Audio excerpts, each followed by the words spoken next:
Assalamualaikum warahmatullahi wabarakatuh. Jumpa lagi dalam mata kuliah pengantar makroekonomi Islam. Pada kesempatan kali ini saya akan sedikit membahas tentang masih relate dengan pertemuan sebelumnya. Saya ingin lebih memperdalam informasi terkait economic value of time sama time value of money. Jadi kalau kalian belajar makro atau belajar tentang keuangan konvensional, maka istilah yang sering bermunculan itu adalah time value of money, yaitu waktu adalah uang gitu loh, istilahnya gitulah ya. Jadi nilai dari sebuah uang itu, nilai waktu dari sebuah uang. Nah, sebelum saya menjelaskan tentang materi ini, saya ingin memberikan informasi bahwasanya sebenarnya materi apapun yang kalian dengarkan di dalam video ini, entah itu hukum lembaga pembiayaan bagi yang mengambil mata kuliah itu, ataupun mata kuliah pengantar makroekonomi syariah, kalian bisa mengakses sendiri di internet, dalam buku, dalam jurnal. Tapi tugas saya adalah bagaimana kalian mulai terpancing untuk mempelajari ilmu itu. Karena saya akui atau kita akui bersama bahwa Google jurnal buku itu wawasannya lebih luas daripada dosen kalian, termasuk saya. Bisa jadi kalian bisa lebih pintar dari saya atau begitu pula sebaliknya. Tinggal sejauh mana kalian mau ada niat untuk mencari. Maka pendekatan makroekonomi Islam yang saya pakai untuk mengajar kalian itu bukan pendekatan matematis, yaitu rumus angka yang itu enggak relate atau tidak bisa kalian pahami. Makanya kenapa dalam materi-materi ini saya lebih menjelaskan tentang konsep dasarnya, kemudian historinya, ada apa sih alasan dibalik semua ini. Karena kalau kalian orang awam, bahkan beberapa teman-teman lulusan hukum ekonomi syariah pun masih belum tahu konsep-konsep dasar tentang hal ini. Akhirnya ketika dia keluar dari S1, itu pun akhirnya sama, dia mudah dibelokkan dengan ada teori baru, oh ini bahwasanya ada ini, terus ngikut, padahal dia harus punya dasar pedomannya gitu. Nah, salah satunya adalah teori time value of money. Nah, dan ini makanya saya bandingkan antara economic value of time sama time value of money. Dan juga saya ingin memberikan informasi bahwasanya saya juga mulai semester depan akan bimbing skripsi buat kalian yang semester berapa nih, 5 atau 6 ya. Jadi saya kemudian semester depan itu menerapkan bagi yang mau itu bimbingan saya itu skripsinya nggak perlu berpuluh-puluh halaman, cukup 15 halaman aja gitu. Jadi antara sekitar 12 sampai 16 halaman itu. Jadi skripsinya yang gitu. Jadi skripsinya itu based on paper. Jadi bisa dicicil sejak semester 6. Ngambilnya kalian KRS-nya itu semester 7. Tapi untuk eh, pelaksanaannya bisa dicicil dari semester 6 atau dari sekarang pun juga boleh bagi siapa saja yang berminat. Cuman eh, saya sarankan kalau untuk ngambil mata kuliah saya itu gak usah banyak-banyak. Maksudnya dalam satu tahun, satu semester itu semester yang sama ambil satu saja, biar biar kalian itu tugasnya kalau mungkin yang merasa keberatan nggak terasa terlalu berat. Karena mungkin beberapa dari kalian agak kaget dengan kok tugasnya berbeda ya, kok bikin paper lah, sangat berbeda sama dosen-dosen yang lain lah. Tapi saya nggak akan menjudge kalian dari hasilnya kok. Jadi kalian berproses, berusaha sebisanya, apalagi yang tugas paper ini. Tapi kalian akan belajar paham bagaimana penulisan itu dalam prosesnya. Jadi saya juga sama seperti kalian belajar dalam belajar sesuatu itu berdasarkan prosesnya. Saya nggak belajar yang kayak dikasih tahu dosen, diterangin satu A sampai B, tapi saya menemukan teori, menemukan cara belajar, cara menulis itu dalam proses penulisan itu sendiri. Jadi itu bisa jadi pembelajaran kalian. Kalau kalian tidak mengerjakan skripsi, kalian nggak akan tahu bagaimana cara menulis skripsi. Kalian nggak akan tahu bagaimana menulis daftar pustaka yang benar, bagaimana penulisan titik dan koma yang benar, bagaimana penulisan kaidah bahasa Indonesia yang benar. Nah, makanya saya menyarankan memang kita bisa karena kita terkadang itu dipaksa untuk bisa. Jadi untuk paper ini ada beberapa keluhan, Pak kok berat ya. dikerjakan sebisanya, dan tentu saja di kualitas sambil diperbaiki sedikit-sedikit semampu kalian, seperti itu. Nah, jadi itu bagi siapa saja yang berminat mengerjakan skripsi cuma 15 halaman, bisa nanti bimbingannya sama saya. Jadi nggak harus kuantitatif, tapi juga bisa kualitatif. Karena kalau kalian yang mau kualitatif juga silakan, saya siap untuk mengajari dari nol gitu.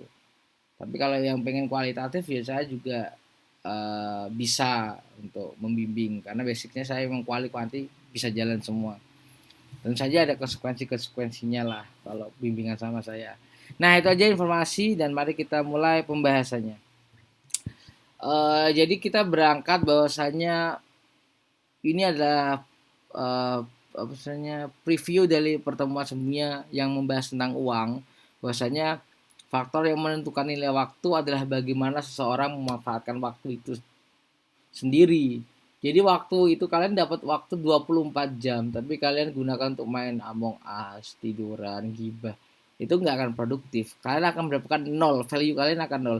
Tapi ketika waktu 24 jam, 6 jam aja kalian dibikin buat jualan online atau kalian bikin untuk ke pasar, itu waktu kalian akan lebih bernilai dan lebih menghasilkan. Dari segi ibadah misalnya, ketika orang yang tidur sama orang yang dia ngaji beribadah, maka value di waktu yang sama tapi kualitas dari waktu itu berbeda berdasarkan tindakan dan perilaku. Makanya ini yang teori dasar mengapa membantah teori tentang time value of money gitu. Nah, jadi semakin efektif atau tepat guna dan efisien, maka semakin tinggi nilai waktunya. Nah, di dalam Islam itu keuntungan bukan saja keuntungan dunia, namun juga yang dicari adalah akhirat. Makanya dalam kita menggunakan waktu itu harus balance dunia dan akhirat. Tidak ada jaminan semakin tinggi pendidikan seseorang, maka semakin tinggi tingkat keimanannya. Itu sangat tidak relate ya. Jadi bahkan kadang semakin tinggi tingkat pendidikan itu bisa jadi imannya semakin menurun karena kesibukan ini kerja, gak pernah ngaji, gak pernah mendekatkan diri sama Allah gitu kan. Jadi seperti itu. Jadi harus balance antara iman dan duniawinya seperti itu. Maka di dalam Al-Quran sendiri penekanan terhadap waktu itu dijelaskan dalam surat Al-Asr. Al-Asr innal insana lafi husr illal ladzina amanu wa amilus solihati wa tawassaw bil haqqi wa tawassaw bis sabr. Jadi demi waktu sungguhnya manusia kan dalam kerugian kecuali orang-orang yang beriman. Nah, makanya percuma kita hidup kalau tidak beriman, maka value kehidupan kita jadi tidak bernilai. Kita hidup ribuan tahun kan, tapi kalau kita tidak punya iman, tidak saling menasihati dalam kebaikan dan kebenaran, maka kita dikatakan rugi secara waktu lah ya. Nah, ini ada teori time value of money. Kemarin udah disinggung, tapi kalian tidak mendetail. Nah, bagi yang tertarik untuk membahas ini, saya hanya ngasih pancingan-pancingan gitu. Kalau kalian ingin mendalami tentang ini. Jadi time value of money itu adalah nilai waktu dari uang. Ini sebuah konsep yang menyebutkan bahwasanya uang Rp1 di masa yang sekarang itu lebih bernilai dari uang yang Rp1 yang dia akan datang. Misalnya katakanlah dulu orang-orang Rp2.000 itu udah bisa beli tanah. Sekarang Rp2.000 beli es teh di Pak Joko aja udah pas. Boro-boro beli rumah apalagi tanah kan. Jadi ya nilainya lebih itu teorinya bagi penganut madhab konvensional time value of money.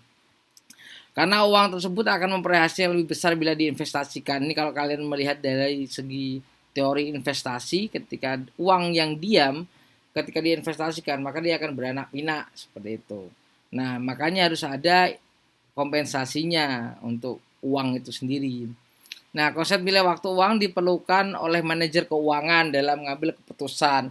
Misalnya dia mau berinvestasi nih, dia harus setor 100 juta sekarang. Dia mengharapkan keuntungannya itu baru bisa dapat keuntungannya 2 tahun lagi. Kalau dihitung lagi dia dapatnya 210 juta. Nah, 210 juta dia akan berpikir, apakah aku bisa dapat untung? 2 tahun aku investasi, baliknya itu 220 juta, aku cuma untung 20 juta. Apakah 20 juta itu senilai dengan uang yang dia yang ada pada masa sekarang? Maka manajer investasi biasanya dia menggunakan rumus future value. Jadi dia akan menggunakan rumus bagaimana sih uang dikira-kira, jadi perkiraan. Dia mengasumsinya adalah inflasi itu tiap tahun harus ada gitu. Jadi nggak ada yang namanya deflasi. Kalau deflasi kan di Jepang itu misalnya ada sampai deflasi. Kalau inflasi kan harga-harga naik, kalau deflasi itu harga-harga turun kan. Jadi konsep ini, the value of money itu asumsinya adalah harga itu selalu naik. Karena uang yang ada sekarang itu lebih tinggi nilainya dibandingkan jumlah yang sama di masa yang akan datang. Nah, sejalan dengan konsep uang itu sendiri maka timbullah yang namanya konsep bunga. Ini yang perlu kalian pahami. Mungkin kalian belajar tentang bunga, tentang riba di dalam fikih muamalah, tapi dalam dasar ekonominya, teori ininya mungkin ada beberapa yang belum memahami secara luas. Maka saya bahas di sini. Bahasanya bunga itu adalah imbal jasa atas pinjaman uang. Jadi kalau kalian memahami teori time value of money, uang itu sangat berharga gitu. Kalau kita kasihkan ke orang lain, dia bayarnya 2 bulan yang akan datang, kita rugi dong karena nilai uang yang ada itu udah gak bayangkan ya. Ini teori konvensional saja berpikir tentang di perspektif konvensional. 10 tahun katakanlah 10 tahun yang lalu lah era 30 tahun yang lalu. Saudara kalian pinjam uang 10 juta. 10 juta itu waktu itu bisa buat beli mobil paling mahal di situ. Ketika 10 juta yang kemudian dia akhirnya setelah 30 tahun kemudian dia bayar nih, utangku 10 juta nih, aku bayar 10 juta. 10 juta yang sekarang kalian mau kredit motor Beat aja nggak bisa 10 juta itu. Motor Vario apalagi kan NMAX itu harganya 25 jutaan, nggak kebeli, buru-buru beli mobil kan. Nah, itulah prinsipnya mengapa bunga itu ada. Ini konvensional ya. Saya ajak berpikir konvensional sedikit. Jadi kalian bisa memahami logika berpikirnya mereka. Kan kalau kita berdebat dengan orang non muslim atau orang yang tidak seideologi dengan kita, karena kita kan udah meyakini Al-Quran itu benar, konsekuensinya dia mengatakan riba itu haram, ya udah haram gitu. Tapi orang yang nggak percaya Al-Quran, orang yang antipati dengan Islam, maka kita harus berdiskusi dengan mereka sesuai dengan berpikir mereka gitu loh. Biar mereka bagaimana cara kita, retorika kita supaya mereka itu masuk gitu loh. Alasan kita. Nah, bunga yang terlarang itu baik dalam transaksi pinjaman, jual beli, baik secara tunai maupun tangguh atau kredit. Nah, di bidang jasa maupun ekonomi lainnya. Nah, ini dalam Islam itu bunga itu sebenarnya udah haram jelas ya. Baik dalam utang piutang, jual beli tangguh dan lain sebagainya. Nah, makanya bunga dan riba itu kalau dulu kalian sudah pernah saya jelaskan sepertinya di mata kuliah sebelumnya atau di materi sebelumnya bahwasanya riba bunga hukum haram bunga bank itu baru-baru aja diterbitkan. Kalau tidak salah MUI itu tahun 2004 baru mengatakan bunga bank itu haram. Muhammadiyah sendiri tahun 2010 fatwa resminya keluar. Nah, baru bank syariah itu tahun berapa, tahun 9 berapa itu? 90-an, 1990 kalau tidak salah apa 70 saya agak lupa. Nah, jadi sebenarnya proses karena udah ada instansinya maka MUI berani memfatwakan bunga bank haram. Jadi itu perlu proses panjang. Kita nggak bisa mengharamkan, tapi kita nggak bisa waktu itu MUI nggak bisa mengharamkan, sedangkan kita nggak punya alat penggantinya gitu. Maka ketika kita sudah punya alat penggantinya, maka sudah bisa diinikan haram. Prosesnya memang cukup panjang, maka kita harus menghargai proses itu sampai bisa. Ini perjuangan yang luar biasa. Apalagi dengan istilah waktu itu pada masa Soeharto, waktu itu kan ada istilahnya negara Islam yang mau merdeka kan, di daerah Jawa Barat tuh saya lupa namanya, yaitu negara Islam DII atau apa gitu. Jadi banyak sekali pemberontakan yang mengatasnamakan Islam di era Soeharto ingin memerdekakan diri kan. Nah, akhirnya muncullah istilah Islamofobia. Banyak orang yang khawatir dengan Islam, salah satunya Pak Soeharto ini. Itu pun makanya waktu itu Hasan Basri, ketua MUI waktu itu melobi ke Pak Soeharto agar bisa dibolehkan mendirikan bank Islam. Tapi karena ada Islamofobia, Islamnya diganti dengan syariah. Maka ketika kalian di luar negeri, satu-satunya namanya bank syariah ya di Indonesia. Kalau di luar negeri namanya Islamic Bank atau Bank Islam. Kenapa pakai syariah? Karena waktu itu istilah Islam itu sangat menakutkan. Jadi ada sedikit sensitif, maka diganti dengan syariah. Padahal kalau translate-nya syariah atau syariah itu pakai syariah itu konotasinya lebih ke hukum Islam, jadi lebih ke hukumnya, bukan melekat dalam instansi banknya. Jadi istilah penerjemahan, makanya kalau kalian lihat di paper-paper jurnal internasional nyebutnya itu Islamic Bank, bukan Syariah Bank gitu. Karena syariah itu mengacunya lebih ke hukum Islamnya gitu, lebih ke law-nya, lebih ke hukum, bukan dari sisi yang menginduk pada nama instansi seperti itu. Makanya kalau kalian nyari pakai keywordnya ya Islamic Bank gitu. Hanya beberapa paper-paper yang dari Indonesia masih menyebutkan Syariah Bank, tapi itu nggak common itu. Nah barulah itu muncul Islamic Bank pertama, yaitu Bank Muamalat itu. Nah, makanya itu prosesnya sangat panjang karena ada sensitif nama. Sama juga kalau dulu menyebut orang yang di luar Islam kafir nggak ada masalah. Tapi sekarang kalau penggunaan kata kafir dirasa sangat strong kepada teman kita yang non muslim, ya udah apa salahnya sih ngomong ke mereka dengan istilah non muslim walaupun kita tahu mereka itu kafir gitu loh. Jadi kan pengkategorian manusia dalam perspektif Islam, oh Islam ini kafir, tapi kalau kafir mereka kurang enak disebut, ya monggo. Kalau saya punya teman dia non muslim, saya panggil kafir dia nggak ada masalah, namanya Ray, dia itu Kristen. Hei kafir, itu nggak apa-apa, dia ada yang bisa menerima gitu, tapi ada juga yang dia nggak bisa nerima, itu terlalu strong bahasa kafir itu, bahkan non muslim. Kalian kan nggak mungkin kan ada teman kalian, hei teman-teman kafirku, bagaimana kabar kalian, itu agak terlalu kasar bagi orang, karena kan perkembangan bahasa itu kan beda-beda kan ya. Ada istilah-istilah tertentu yang seiring berjalannya waktu itu kemudian jadi terlalu dia konotasinya kasar, maka itu ya dirubah yang lebih halus. Itu maka jadi perdebatan panjang. Ini terkait bahasa. Makanya Islam dan syariah itu diganti untuk nama bank. Nah, ini ada teori TVM, ini teori time value of money ya. Jadi ada teori dasar yang membentuk time value of money, yaitu future value sama present value. Kemana saya udah singkat, udah sedikit jelaskan. Ini versi detailnya. Future value adalah jumlah nilai di masa yang akan datang dari jumlah nilai yang dibayarkan atau diinvestasikan di masa yang sekarang. Jadi misalnya saya investasikan 10.000 itu di masa yang akan datang itu berapa sih hasilnya. Nah sedangkan present value itu jumlah nilai yang harus diinvestasikan di masa sekarang untuk menginginkan sejumlah nilai tertentu di masa yang akan datang. Misalnya ketika kita di masa yang akan datang ingin uang, aku pengen nabung di bank, perlu uang 110 juta, maka berapa sih yang perlu aku setorkan ke bank?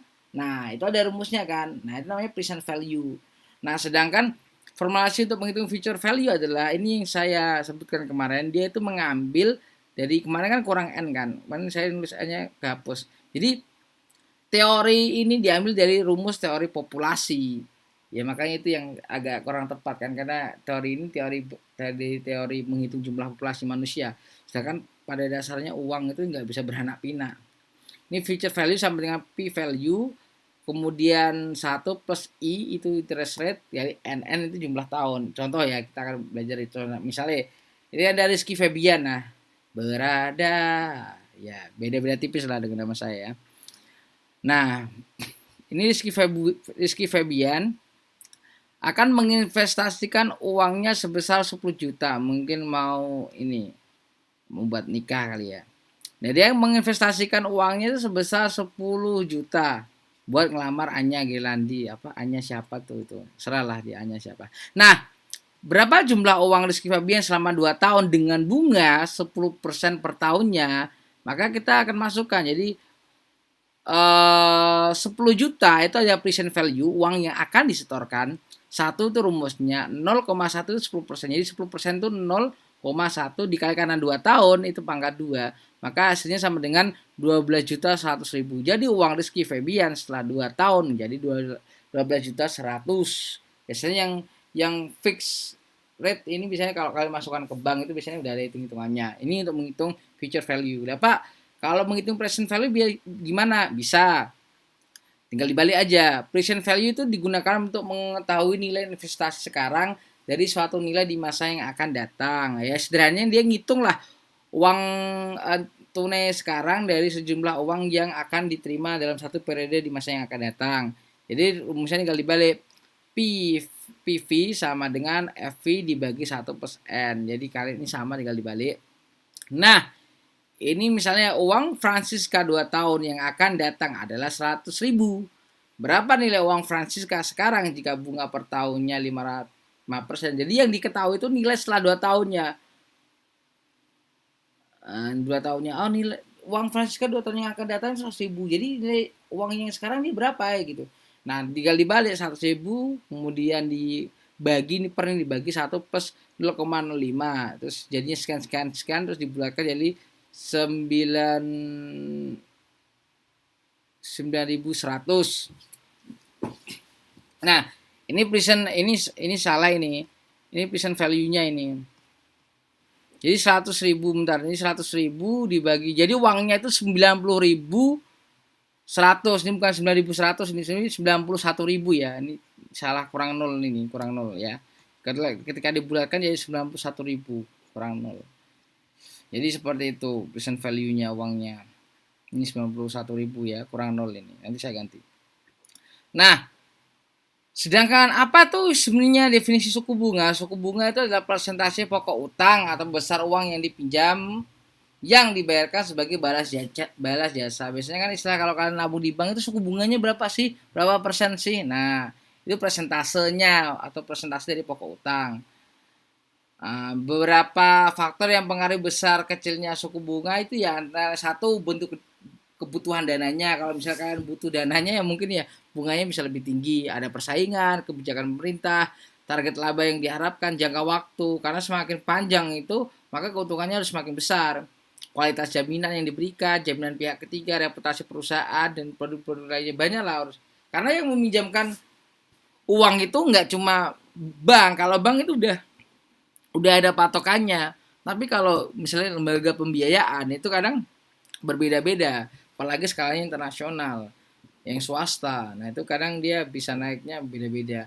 Oleh sebab itu, kalian perlu tahu apa sih sebenarnya komponen penentu suku bunga. Ini ada cost of fund, jadi total biaya dana. Jadi kenapa sih kok bisa ada suku bunga? Yang menentukan suku bunga itu apa sih? Yang pertama itu ya ada biaya dana. Itu apa sih biaya dana? Itu merupakan total bunga yang dikeluarkan oleh bank untuk memperoleh dana simpanan, baik dalam bentuk giro, tabungan maupun deposito. Itu kan banyak tuh yang produk-produknya. Nah, total biaya dana itu tergantung seberapa besar bunga yang ditetapkan untuk memperoleh dana yang diinginkan. Makanya total biaya dana ini dikurangi dengan cadangan wajib atau reserve requirement atau RR yang telah ditetapkan oleh pemerintah. Ini ada standarnya. Sama yang kedua adalah biaya operasi. Karena kalau di bank itu kan ada operasional, gaji karyawan dan lain sebagainya, maka itu termasuk di dalam hitungannya. Masa kan bank segede itu gaji karyawannya gimana? Maka diambilkan berapa persennya dari penentu suku bunga itu. Ada cadangan risiko kredit karena setiap transaksi yang diberikan itu kan ada risiko macet karena maka istilah di bank itu namanya kredit macet. Kredit macet itu apa? Jadi orang yang utang ke bank tapi nggak bisa balikin. Nah, dari risiko kredit macet maka itu termasuk dalam penghitungannya laba yang diinginkan. Jadi setiap kali melakukan transaksi bank selalu ingin memperoleh laba yang maksimal.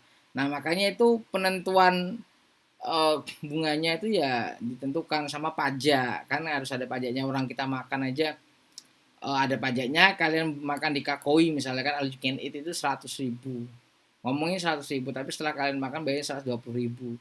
20.000 mana pajak? Ada beberapa makanan yang harganya sudah termasuk pajak, ada yang pajaknya diluarkan gitu. Ya gitulah, pajak memang luar biasa ya. Kemudian istilah-istilah bunga. Jadi ketika kalian ngomong bunga kan apa saja sih jenisnya? Apakah bunga itu misalnya beda ya, bunga ketika kalian cicilan motor sama bunga buat usaha itu beda-beda karena ada jenis-jenisnya. Kalau bunga flat itu bunga yang sistem pembayarannya utang pokok dan bunganya itu sama. Setiap bulannya itu sama, sudah ditentukan gitu. Misalnya kredit motor Honda harganya 25 juta misalnya kan. Bunganya 5%, maka itu sudah termasuk 25 juta, 5%-nya dari 25 juta itu berapa ditambahkan, maka itu yang kalian harus bayar selama masa cicilan. Tapi beda sama bunga efektif. Kalau bunga efektif itu bunga dihitung berdasarkan nilai pokok yang belum dibayar. Jadi ketika kamu udah bayar, maka bunga 5%-nya itu dihitung dari sisa utangnya. Jadi kalau kamu nggak bayar utangnya nggak kamu bayar, bisa jadi harganya lebih lebih mahal dari bunga flat. Makanya ini yang agak ngeri juga bunga efektif ini. Dia persentasenya bukan dari bunga pokok, tapi dari sisa hutangnya. Makanya ada istilahnya bunga yang berbunga ya, seperti ini. Karena utangnya udah nggak kebayar, ketumpuk-tumpuk bunga, maka utangnya jadi tambah banyak. Maka bahkan Indonesia itu buat bayar bunganya aja nggak cukup gitu loh. Makanya utangnya semakin banyak, utang itu semakin banyak nggak semakin berkurang karena bunganya aja udah nggak karu-karuan. Ada namanya bunga anuitas. Bunga anuitas ini tuh porsi komposisi bunga dan pokoknya itu berubah setiap periodenya. Misalnya kayak porsi bunga pada awal sangat besar sedangkan pokoknya kecil. Terus di akhirnya dibalik, nanti akan ada kemudian menemukan titik temu yang seimbang gitu loh. Di akhir bunganya yang kecil, pokoknya yang besar. Nah, ada bunga mengambang. Bunga ini sistem ini besar bunga tergantung atau mengikuti suku bunga pasar. Ini agak ngeri juga. Kalau misalnya keadaannya kacau, bunganya naik, maka kalian bulan ini bunganya 5%, kalian bayarnya 5%. Bulan depan bunganya lebih tinggi 8%, kalian bayar 8%. Ini risikonya kalau bunganya tinggi, kalian utang kalian tambah banyak. Ini namanya bunga mengambang. Jadi pembayarannya itu berdasarkan bunga yang ada di pasaran. Kalau dia di pasar sekarang interest rate-nya 5% ya 5%, 8%, 8%. Beda sama yang flat tadi, tarif flat itu. Nah, apa sih yang mendasari teori time value of money? Nah, seperti yang udah saya jelaskan, adanya time value of money itu ada namanya inflasi, teori inflasi. Karena dalam setiap perekonomian itu ada inflasi dan deflasi kan. Tapi kalau dari time value of money, asumsinya pokoknya tiap tahun dana itu barang itu mesti mahal, barang mesti mahal. Padahal kenyataannya juga deflasi dimungkinkan ada. Nah, ada namanya preference present consumption to future consumption. Jadi teori ini mengatakan bahwasanya orang itu dengan sama-sama inflasinya nol nih. Orang mah beli roti 5 sekarang sama orang beli roti 5 besok, itu kebutuhannya itu lebih enak sekarang, moodnya sekarang. Kalau sekarang kamu beli misalnya yang lagi PMS atau lagi gebetannya pengen makan seblak sekarang, ya sekarang gitu. Tapi kalau besok udah feel-nya udah beda. Nah, ini teorinya sederhananya seperti itu. Orang itu lebih ingin melakukan konsumsi itu sekarang dibandingkan masa akan depan. Maunya sekarang kok. Masa dikasih sebelahnya besok keburu ngambek kan, uring-uringan, udah ugal-ugalan kan. Gara-gara sebelah doang. Contoh gitu. Nah, itu yang mendasari itu teori consumption ini.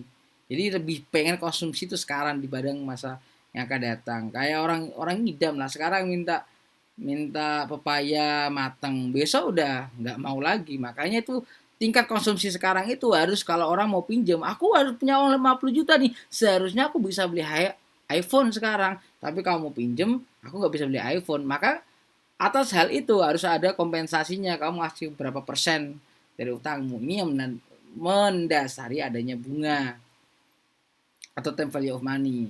Nah, kritiknya ya satu tadi, bahwasanya time value of money itu adalah inflasi, padahal ada juga deflasi. Tidak setiap tahun barang-barang itu mahal atau naik gitu kan. Padahal kalau dalam kondisi real bisnis, kadang itu kita bisa untung, positive return, kadang nggak untung, atau kadang malah bahkan rugi. Dia mengabaikan semua asumsi ini. Nah, itu yang nggak tepat dalam time value of money. Maka yang sesuai adalah konsep economic value of time. Karena uang bukan sesuatu yang hidup dan berkembang dengan sendirinya. Karena rumusnya itu kan diambil dari teori populasi manusia. Kemudian ada untung dan rugi dalam berusaha. Uang itu tidak memiliki nilai waktu, namun waktulah yang memiliki nilai ekonomi. Yang berharga itu waktunya, bukan uangnya. Jadi kalian jangan sampai punya pemikiran, aku punya uang sekarang, temanku membutuhkan. Ya udah pinjamin aja, jangan sampai kalian pelit. Karena ketika kalian sedekah meminjamkan 2 kali, kalian sama saja sedekah seharga uang tersebut. Yang repot itu ya kalau temennya itu nggak tahu diri ya, udah pinjem, ngutang, galak, ditagih lebih galak lagi yang nagih. Nah, itu agak repot temen-temennya yang kayak gitu. Ya kalau temen kalian memang membutuhkan, tolonglah dibantu. Tapi kalau memang itu karena hedonnya dia, nah itu ya salah sendiri temenmu. udah uang 5 juta per bulan, masih aja kurang, hidupnya hedon, mewah-mewahan. Nah, itu yang nggak benar itu. Saya punya temen seangkatan dulu, saya di Sobron itu luar biasa banget. Dia kalau masak nih, bahkan dia nyari keong di sawah, dia nyari nyari pepaya, daun pepaya di Sobron. Pokoknya dia nyari daun-daunan dimasak. Bahkan yang sampai saya sampai ngeres itu. Ngeres apa ya bahasa bahasa Jawa, bahasa Indonesia ngeres itu bukan berarti mesem, ngeres itu kayak saya merinding gitu lah.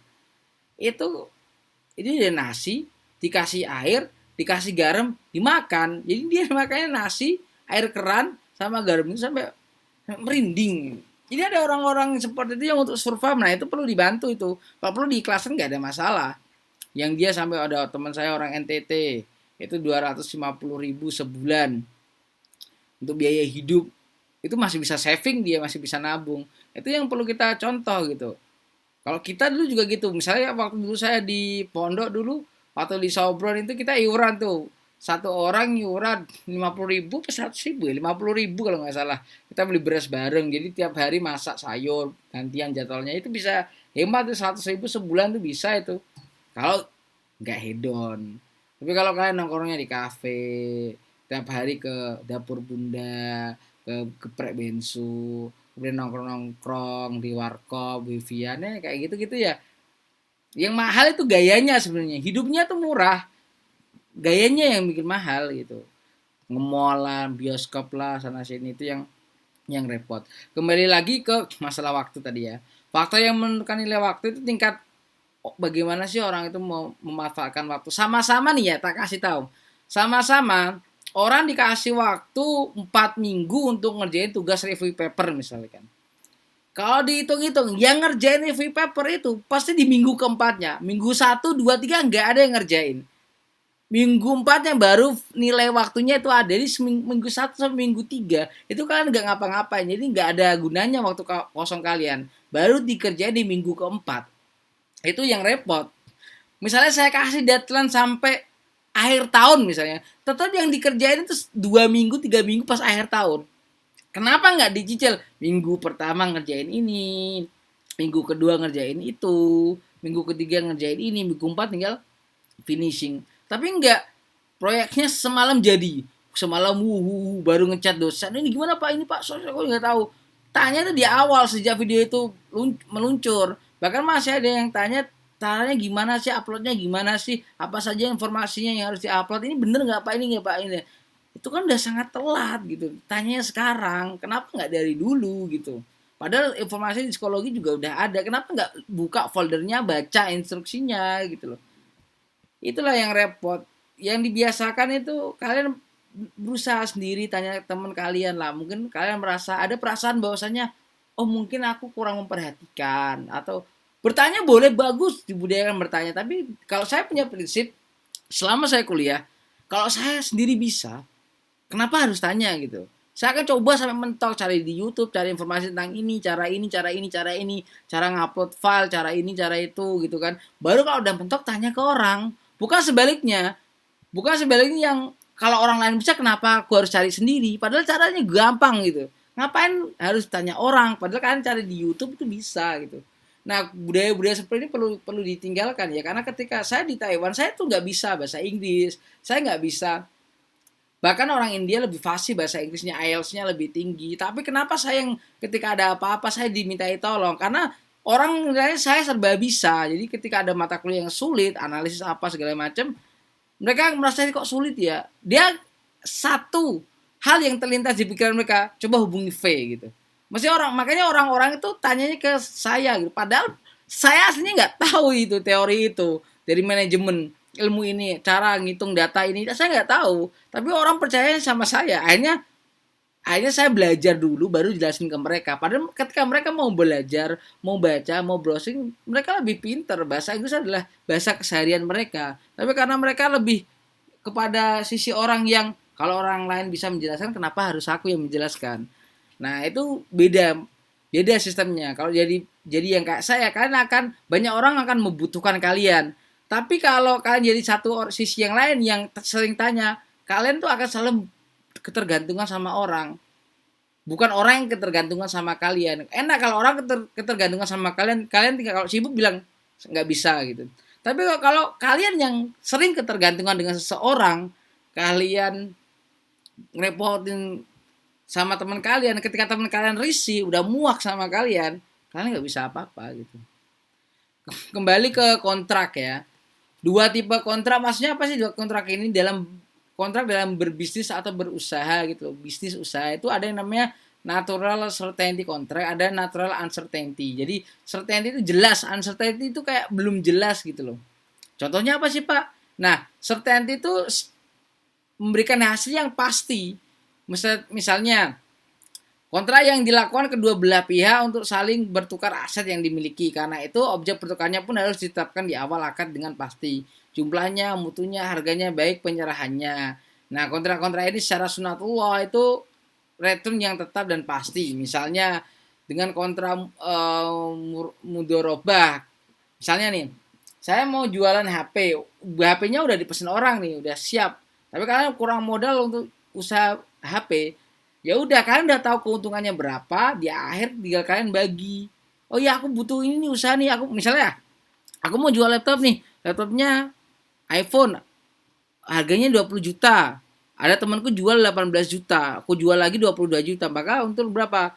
18 untung 4 juta. Nah, aku bakal untung 4 juta nih, kamu kasih 1 juta, aku 3 juta. Aku yang nyari pelanggannya soalnya. Jadi aku pinjam uangmu dulu. Biayai lah, bukan pinjam, biayai lah usahaku ini. Nanti dari hasil jual beli itu kita kerjasama. Nah, baru itu jelas kontraknya. Ada yang uncertainty, uncertainty kontrak itu usaha-usaha yang pada dasarnya itu masih belum jelas keuntungannya. Misalnya kayak musyarakah, usaha bisnis yang mungkin jual beli kadang untung kadang rugi. Kemudian kayak sawah, eh, pertanian, perkebunan itu kan hasilnya belum pasti apakah keuntungannya berapa. Makanya itu masuk ke uncertainty kontrak. Makanya di dalam pembahasan goror, kalau dalam fikih klasik ada goror, misalnya goror yang diterima sama goror yang tidak diterima. Goror yang tidak diterima itu misalnya kayak ketidakjelasannya itu tidak bisa ditolerir. Misalnya jual beli anak